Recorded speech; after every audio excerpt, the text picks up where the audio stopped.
Welcome to Parenthood Bites, the podcast where we explore life as a parent in tech. I'm your host, Chow, and I have over 15 years of experience in tech, and I'm also currently working as a career coach. I'm the proud mother of 3 incredible boys. In each episode, we have an inspiring guest who will share their remarkable story. You'll find their wisdom and insights both relatable and enriching, because after all, we're all in this parenting journey together. So grab your favorite drink, get cozy, and let's dive into today's episode.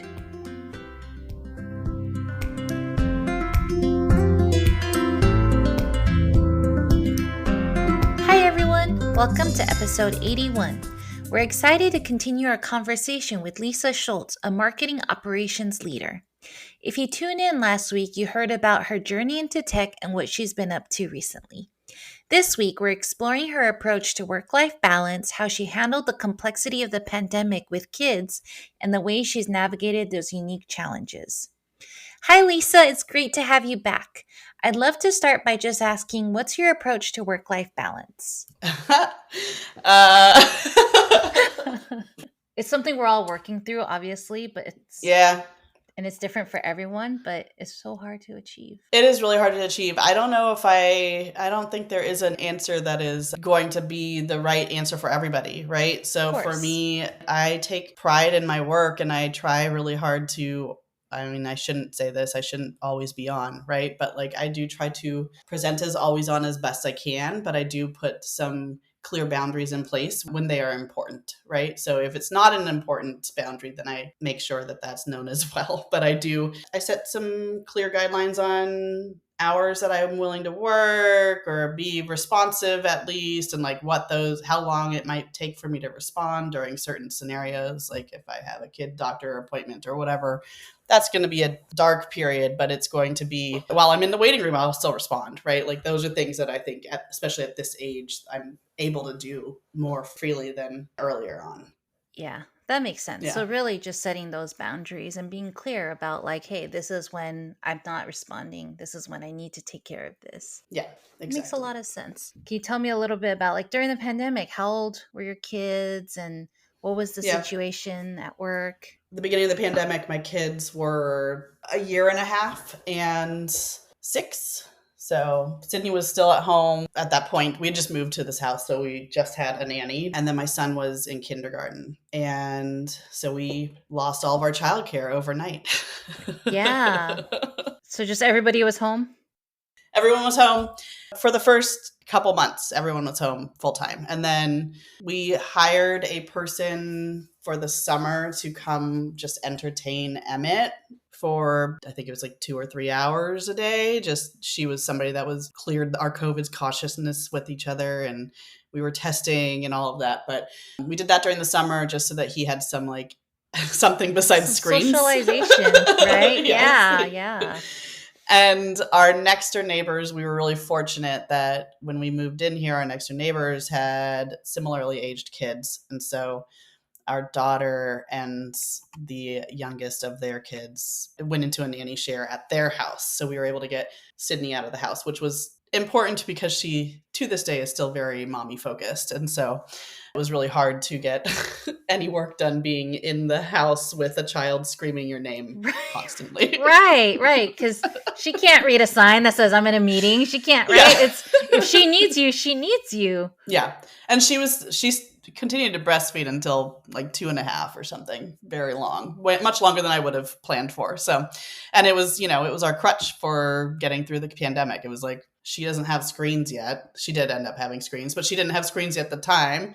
So what's her pacifier? It's me. It's a comfort, I'm her comfort. And Emmett at least had a screen. So that was the beginning of the pandemic. And then Emmett went into first grade. It was distance learning. We got him into a learning pod with 2 other kids that were in his class, and we would take him to this person's house every day. Oh, so they would go to remote class, but together. Yeah. So at least they had each other, right? They could socialize with each other. Yeah. So that was kind of our thought process. And we wanted to prioritize socialization for him. I thought it was going to be really important to get that when you were going to just otherwise look at a screen. So I would log in. I was the room parent for that class. And again, with my IT, his first grade teacher didn't know how to log on to Zoom. So I would log in just to like make sure things were okay. And like she was able to like manage her stuff, and I would train her. And kids were muted. yeah. And I would log in every once in a while just to check in. And the like camera of the 3 kids that were in this learning pod together, it was just utter chaos. Like they were not listening. Right. They were bouncing off the walls. They're swinging on a swing that's inside the house. Like it was. They were just having fun, right? And that was my point, right? That was what I was prioritizing. It's like, you're socializing. It's good. And it wasn't on a screen. That's the thing. They had each other physically to hang out with, right? I think that was one of our biggest challenges, was like, how do we let them learn, but also not have so much screen time? My youngest was 4 and he was doing circle time on the computer and it was just utter chaos. But then like he picked it up so quickly. He knew how to use a computer immediately. And I was like, that's great. But also, oh my gosh, now he's going to be reliant on yet another electronic device. Yes, exactly. Yeah. So at that time, you said Marquetta was also getting ready to IPO. So you must have had like a lot of stress with work also. Yeah. I don't remember the IPO process feeling any more stressful than normal everyday work, which is probably a good thing. It's also, I would probably say it's a testament to our leader, the marketing CMO, and then also the person on our team that was running the project management of the IPO process. Also, our team, we were really close knit. We really liked each other. So I think that made it easier as well. So yeah, I didn't feel like that was the stressful part. This is also, 3 years out at this point, right? 4 years out at this point. So I might just have rose-colored glasses. We forget some trauma, right? That's why I ended up with 3 kids. I was like, man, having that first kid was painful. And then you forget, and you're okay, let me have a second kid. Oh gosh, that was painful. And then somehow the 3rd kid. Yep. It just keeps happening. Yeah. So I don't really remember. I just remember it was a very exciting time and I really enjoyed the process. It's awesome. So then like with the pandemic, with working from home, how did you make that shift? Moving into working from home during the pandemic, I mean, it happened so quickly. I think I luckily had this office space set up in my house. It was utter chaos at the early stages though. I was grasping at straws trying to get anything to make it feel a little bit more normal or calming. And how do you communicate most effectively with your partner who also might have meetings, and like what time are you going to be on the childcare where, versus me and whatever. That was a lot to manage early on. But like I said, probably I think it was about probably 3 months, I think they both were home. And then we started to pawn them off onto other people. Right. Like you started to get creative, figure out ways around it and things, right? We just made it work. Yeah. I think the hardest part for me was, and this is, I think, back to the IPO as well, the challenge at the time was more focused on the pandemic impact on my son. He now it's called an eating disorder. I feel weird calling it an eating disorder because it's not really your typical like anorexia or bulimia, but it's called ARFID, and that stands for avoidant restrictive food intake disorder. If you don't know what it is and you want to know more, I will always talk about it because it's not well known enough. But at the time, he was really struggling with that, and we didn't know what it was. We've only just learned in the last year what it was. And so we were grasping at straws again, trying to figure anything out to help him improve his quality of life, which was more around dysregulation in his sensory system and stuff like that. So the challenge, I guess, during the IPO period was probably more around the number of like assessments that we were doing for him and the different types of professionals that we were going to, right? Like he ended up at like an occupational therapist, which was really beneficial for him. But yeah, it was more of that was the challenge, I think, during the IPO process, if anything, that I was just managing that and trying to figure out what was going on because the pediatricians weren't really helping us. So it was a free for all. Yeah. And then there's like the added layer of the pandemic where it's like harder to make appointments and things like that. Probably harder to have in-person appointments too. So can you talk a little bit about like how did you discover it? Like what would be some signs to look for? Well, for ARFID in particular, there's a couple different types of ARFID.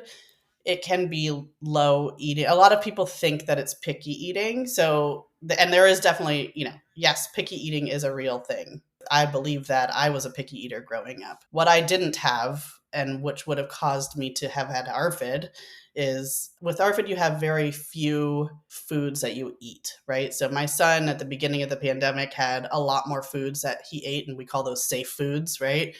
I think part of we've learned in therapy, we're not supposed to question or think about why it happened to him, but I believe that a lot of the reasoning it became more serious was because of the anxiety around the pandemic in the early days, because he lost a lot of his safe foods at the beginning of the pandemic. So he used to have peanut butter and toast and like peanut butter sandwiches, and I can't remember any of that, like eggs. Like he used to eat a lot more variety of foods. And then at the beginning of the pandemic, pretty much everything left except for butter pasta, goldfish, and chips, right? And so that became worrisome. Why are we losing all these foods? And we didn't know what ARFID was at the time. So it can present as like just small number of safe foods or variety of foods.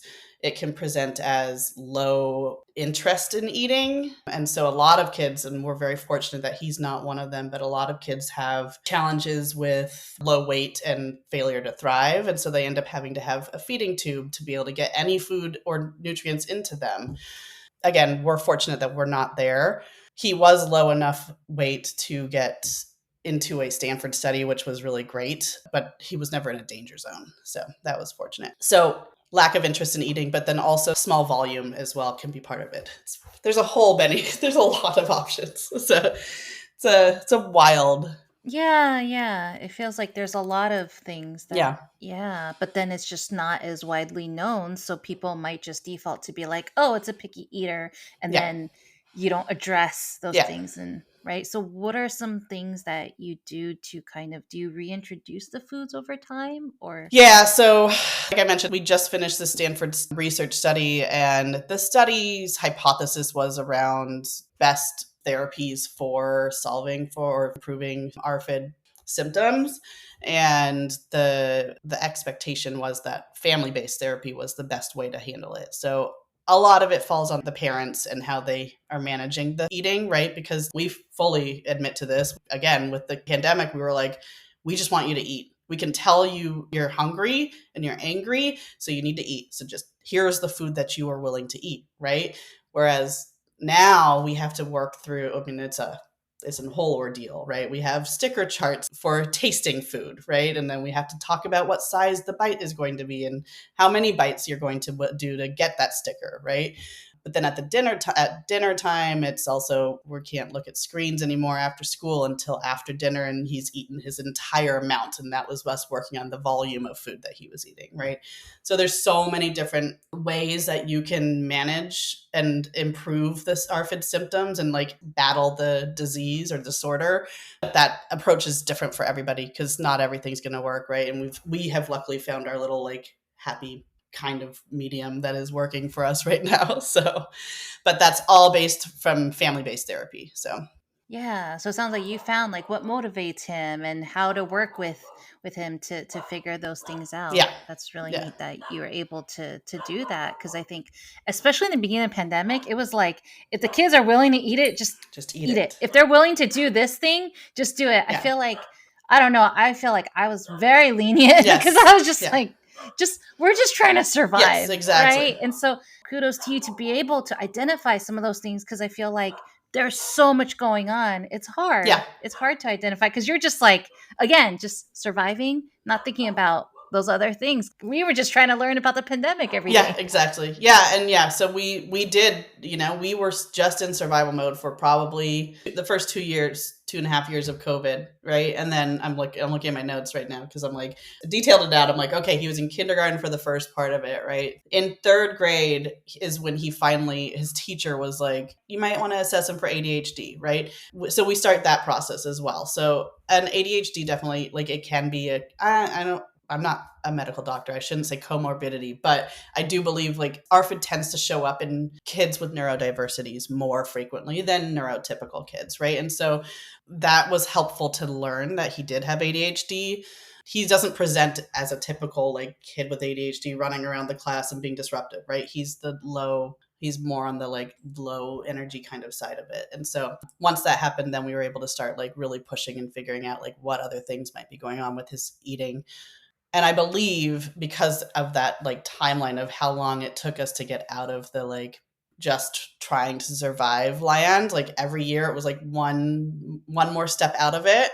And we're still not out of it, right? But like we're closer. And every year I'm like learning more and then going, oh, our actions are why we are here today, right? And so we could sit in our sadness or anger about that, or we can take action and improve things. And we're doing that hard work now. And it's been great because we're seeing a lot of positive, improvements across everything, school, food, all of it. So that's great. And you say he's in fifth grade now, right? Yeah. So it sounds like you've been working on, since his teacher identified it in third grade. And that's awesome that she was able to bring it up and talk about it. Because I feel like when they're on the screens, remote learning, the teacher can't really assess it that well, but then it had to be in person for them to say, oh, okay, this is what's going on. And it's unfortunate that we had to have the pandemic where they didn't, see those things and stuff. It's been really fascinating too. This is a total aside. My daughter's in first grade now, which is the same grade that Emmett was in during COVID, like the online classes, right? So I volunteer in her class every Monday, and I'm watching how much he missed out on because he's been struggling ever since COVID, right? He's behind, and he's not the only one, of course, but like he is definitely like in the lower third of the class, and he's very smart. So for him to be in the like that far behind, it's kind of bizarre, right? You just like, what is happening right now? But now seeing how much my daughter gets in first grade, I'm like, oh. And so at the beginning of the school, like for the first few months, I went through this whole new wave of like processing emotions of like sadness. I'm sorry that you lost. So like all this loss that he experienced that I hadn't even realized he had lost because I didn't have the education experience because he was my first, right? So I was just like, oh, you really, now I get it. Now I understand. You missed so much foundational stuff, so much. It's just, and so many schools are very quick to just be like, oh, everything's fine now. And I'm like, no, we're still seeing the residuals. Yeah, I mean, my son in seventh grade, his English teacher was even telling me, she was like, they're still trying to make up for the stuff that the kids didn't learn during the pandemic. She's like, if you look at the kids now versus a few years ago, they're behind, not because they're not smart, but because they missed out on so much during that time. And my two older ones, they were like, fourth grade, fifth grade, third grade, kind of around the pandemic. And so they missed out on all the field trips, all the activities. And then now middle school, they don't have it. They don't have field trips. They don't have anything. So it's like, they missed out being kids. Yeah. Yeah. And then I was like, wow, my youngest, he missed out on being in kindergarten, with friends, being, the earlier years, but then he's getting the later years of elementary school in person. So it's like, and I'm seeing the effects on each of them, and it's just, we're still trying to get them out of their shell. I feel like they were more introverted because of those years. I mean, I'm already introverted, so then like, if I'm like not pushing them to go out, then they don't want to. They're totally fine just being by themselves because that's what they know, or talking to their friends on the computer because that's what they're used to. Yeah, it's definitely a thing that I feel like we're slowly still trying to undo. We're chipping away at it. And I don't know if anyone will be ever 100% back, right? But like, I think it's important to acknowledge it. And it doesn't mean we have to fixate on it, but acknowledging it does go, at least for myself, it goes a long way, right? But when teachers dismiss it, or when the principal or whatever, right? Like, it's just like, if administration's dismissing it, it doesn't feel right. And so I'm one of the first people to be like, excuse me, let's just remember that this is a thing that is still impacting them. Yes, especially the young ones. We don't have to fixate. Yeah, just acknowledge it. Yeah. And like you said, we don't have to sit there and be sad, but then let's think about how to move forward on it, how to deal with it, not just ignore it and be like, well, nothing happened. Like, no, something happened. If we were affected, imagine how much our kids were, right? Like, because that's their whole life. That's all they knew. Like, for a while, my kid did not know what in-person school was like, because he'd never experienced it. All he ever experienced was on the computer. Right. So when he was in person, I was like, is he going to be okay talking to people in person? Like, thankfully he did adapt, but it did take a while to kind of adjust, and for me to adjust. Yeah. Absolutely. Sorry, my dog's going nuts. I think someone's outside. She doesn't like when people are outside. She's so oh God. That's okay. We have the same. I think it was the teacher or somebody said something about some amount of restrictions that they were going to put on the kids. And my son just got back from overnight camp with school, like science camp. And he was like, oh, yeah, like the teacher's telling us, like, these are the things that they're going to do. And I'm like, if they get in trouble, I'm like, good. You guys have I'm like, these children they have not had boundaries for themselves, right? Like, their parents have not given them boundaries. And I'm not saying that we weren't some of those parents. We definitely did not have any boundaries for our kids during the pandemic, but the residuals are still there, and we're still trying to, like, it's good that the teachers are still now being like a little bit stricter on them. I'm like, that's okay. You guys need it. You're about to go into middle school. Things are going to get real hard.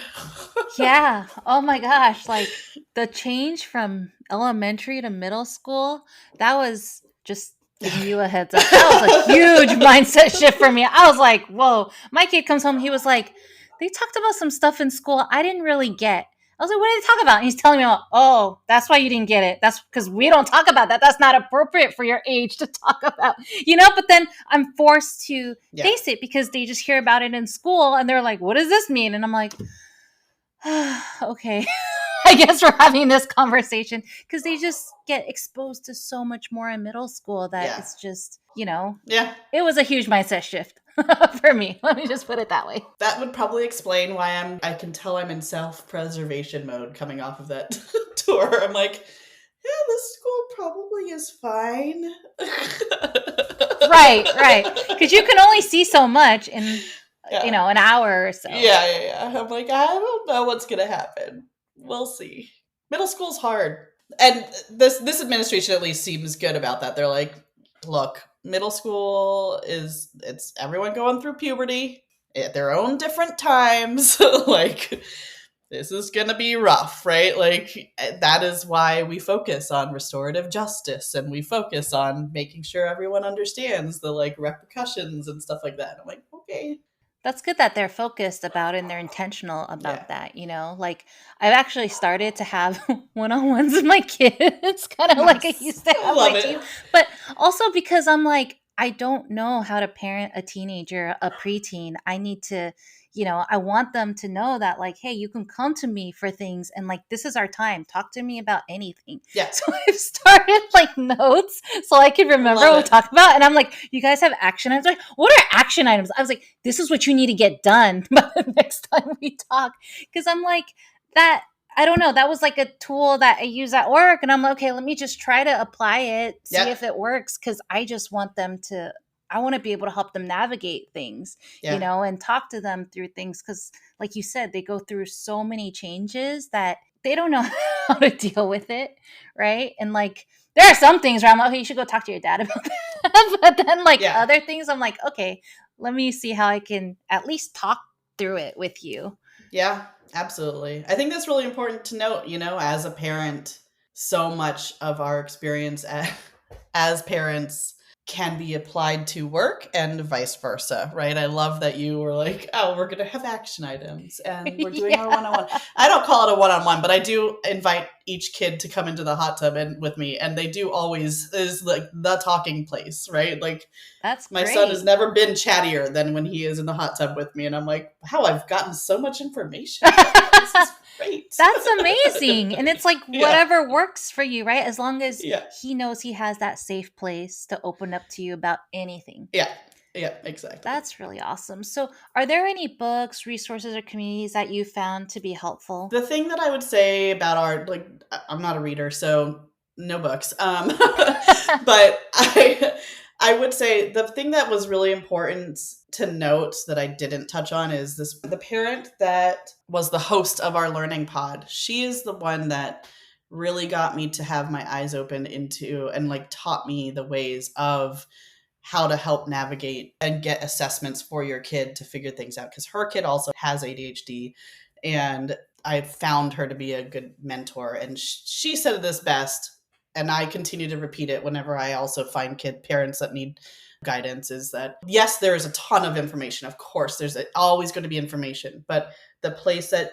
you should look to is your community, finding those parents that are willing to help you and figure out and like give you their advice and like where they went, because like I'm sure there's so many places to go get assessments, right? But like she knew the inner workings of like which ones had longer wait lists than others and which ones what were the prices and things like that, right? Like so much of that research she had already done, and she's like, I just like to pass it forward, like it's pay it forward concept, right? Like let's pay it forward. And that is kind of where I've situated as well. Like I do go to our community a lot. I find out what other parents have, whether kids have IEPs, and like talk to those parents. And like there's so many different experiences. Again, this is Oakland Public Schools. Who knows if it's always the issue or if it's the norm or if it's just Oakland. But I learned from another parent that their kid wasn't getting the amount of hours they were supposed to get for their IEP, right? The IEP tells you, hey, you get X amount of additional instructional hours from your resource specialist or one-on-one time with that person, right? And if that's not happening, it's against the law. It's a legal contract that you have. That's what the IEP is, right? And so she told me, you got to check in on Emmett's hours because we just got all this extra tutoring, one-on-one tutoring from Oakland OUSD, right? It's like little things like this that you would never be able to find in the resources. But I found out about it from them. And then I was able to, do an audit on his IEP. And it turned out that he was under hours as well. So that Oakland Unified just gives us free tutoring, right? It's just like to make up for it. That's great advice because you never would have thought to check, right? It's like, okay. Yeah, it would not have even occurred to me. And so those are the things that I pass on to other people. I'm like, did you do this? Have you done this? Is this working for you in that way, right? So it's not a resource, but your local community, I would tap into that. I also, at the time, I remember listening to a lot of podcasts because that is how I digest my information. But I can't honestly tell you which ones I listened to because I would just like search and be like, oh, wait, okay, great. You just search for it. Yeah. I do the same thing. I'm like, okay, I'm going to learn about dog training tips. Let me just search for it. And then if I like the person, I'm like, okay, I'll keep listening. Right? Exactly. But I couldn't tell you who it was. Yeah. Sorry, podcasters. Yeah. Sorry, other podcasters. So for those who don't know, what does IEP stand for? Individualized Education Program. So I guess my last question is sort of just what's something you wish you knew or a piece of advice you would give to other parents who are going through this with their child as well? Maybe I just answered that. I think that finding those people in the community that are willing to talk about it, because I do think it's probably a personal preference. Like some parents might feel uncomfortable talking about their kids' ADHD or their kids' IEP process, right? But I do think that was what helped me guide my way through this process, because I would have otherwise honestly not even known it was an option. I think, what I don't think I realized, there are a lot of resources online for IEPs. I learn by practice. I probably should do a better job myself as a parent of a kid with an IEP to like educate myself further. But I do think that the sky's the limit for IEPs is what my interpretation of them is. And what I've also learned, again, don't know if it's our school or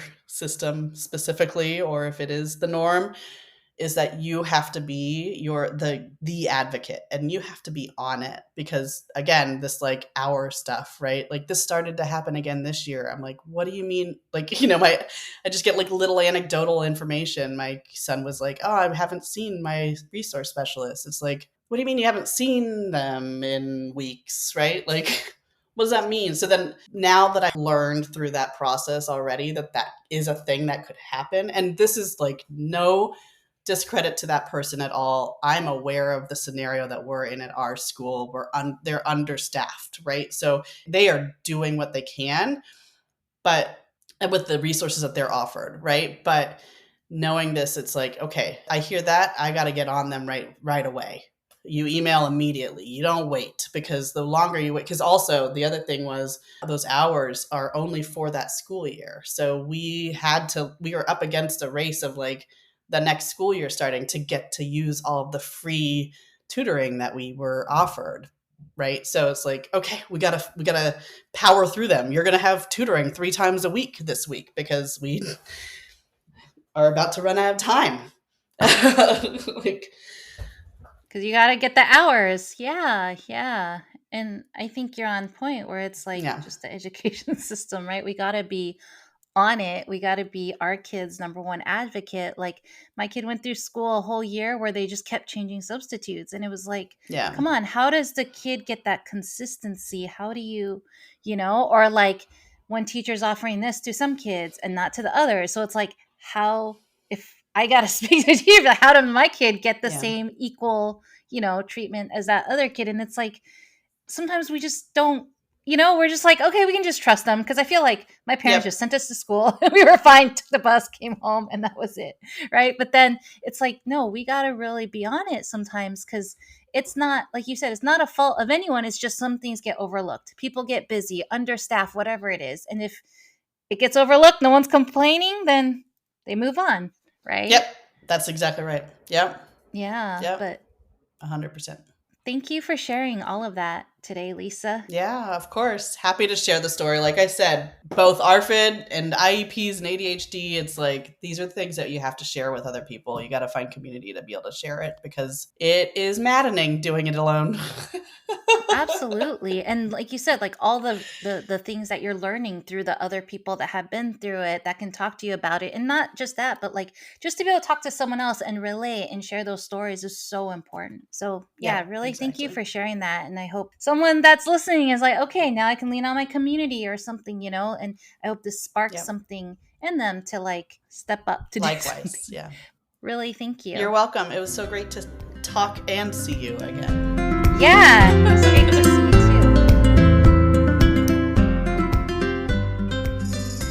too. Thank you so much for joining us today on Parenthood Bites. We hope you found our episode informative and entertaining. If you're a parent in the tech world or know someone who is, we'd love to hear from you. Please reach out to us at chow@parenthoodbites.co, and we'll be thrilled to add your experiences to our interviews. That's chow, CHIAO, @parenthoodbites.co.